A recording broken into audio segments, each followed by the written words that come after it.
The back segment tonight, as mentioned, Republicans in Nevada will caucus tomorrow. Donald Trump is widely expected to win that contest, according to the polls. Senators Rubio and Cruz are fighting for second. Joining us now from Nevada is Senator Rubio. So let's talk a little policy tonight. First, we've got about 12 million illegal immigrants currently living here in the USA. Mr. Trump says he would deport all of them. Would you? Well, the ones that are dangerous criminals, the ones that are violent, the ones who pose a threat would be immediately deported. And many others will have to leave or be deported because they don't qualify. Have been here long enough. But I can just tell you that what we do with the rest of them is not even something we're going to have a debate about until we first secure our border. And only after we've secured our border, then we'll see what the American people are willing to support when it comes to someone who's been here for a long time, is not otherwise a criminal, has passed a background check, learns English, pays a fine, starts paying taxes. We'll see what the American people support. Well, we assume that it can't do it all at once. It's got to be secure the border first. And we assume anyone who wins the Republican nomination will do that if they become president. But I'm interested in your vision, okay? Because your father came here from Cuba. And he came legally because Cubans had the political component going for them after Castro took over in '59. Now, your vision, not the American people's vision, your vision. You got 12 million people living here. Trump says he's going to round them up, use federal authorities and federal power to force them to go back home. Some people say that's not realistic. Some people say that won't happen because courts would block it. But your vision is to deal with illegal aliens here who have broken our laws. How? What will you try to sell the voters? Yeah, and first, just to set the record straight, my parents came in 1956 before Castro. They came through the regular green card process. They applied, and they entered the country the normal immigration way. They didn't have any sort of special status. And then as far as the 12 million that are here, look, I don't believe the American people support some sort of militaristic roundup of individuals, and I don't think you could carry it out. The sort of tactics it would require would offend the American people. And the good news is we don't have to do it that way. If you secure our border, if you put in place mandatory E-Verify, if you put in place a mandatory entry-exit tracking system, if we prove to the American people that illegal immigration is finally under control, I think the American people will respond in a very rational, reasonable, but responsible way about what do you do with someone that fits certain criteria. In your mind, again, it depends on what the all right, but let me give you an example. It depends on what the American people are willing to. Let me give you an example. All right, so Tommy O'Malley has overstayed his visa from County Cork in Ireland. Right. Let's take it out of the Mexican realm, because there are a lot of non-Mexicans who are here illegally. All right? Let's take that emotional component out of it.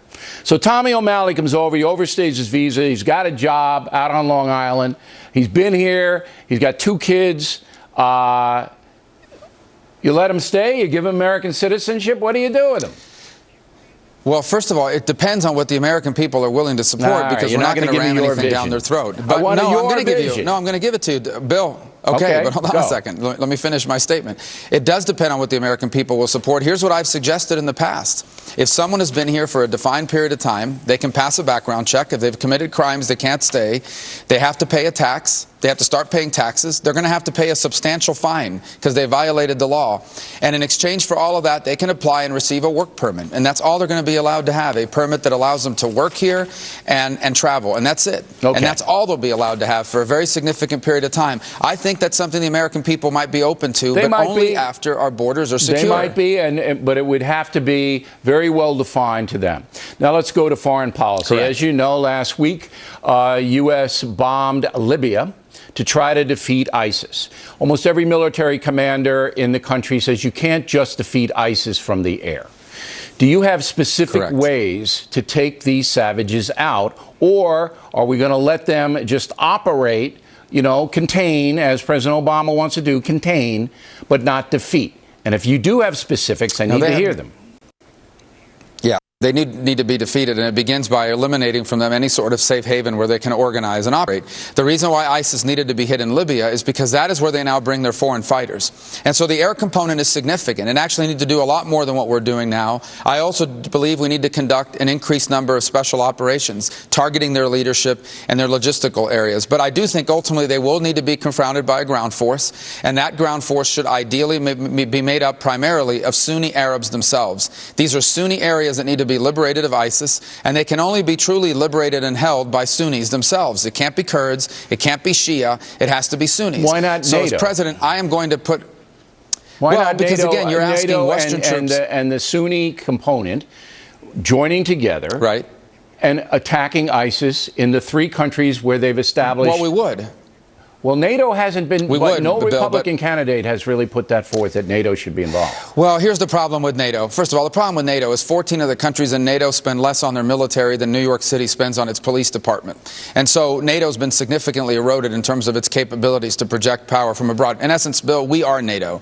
The French and the Brits have some capability, but the United States is NATO. So they might be able to contribute some fighters here or there, but by and large, it will require an increased number of special operators from the United States working in conjunction with a ground force made up primarily of Sunni Arabs from Egyptians and Jordanians and Saudis and other Gulf kingdoms and Syrians and Iraqis, too, from the tribal areas. But it has to be Sunnis that govern these territories once they're liberated. All right. If you put any other group on the ground in those cities, it's going to lead to sectarian warfare because Sunnis are not going to be governed by Shia. I agree. But in order to stem the unbelievable refugee problem, you're going to need NATO to be in there to have a centralized command.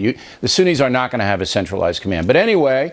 no, I agree that the U.S. should lead the way in terms of leading a coalition and if the NATO and countries don't cooperate, you know what? They're out. They're out. That's it.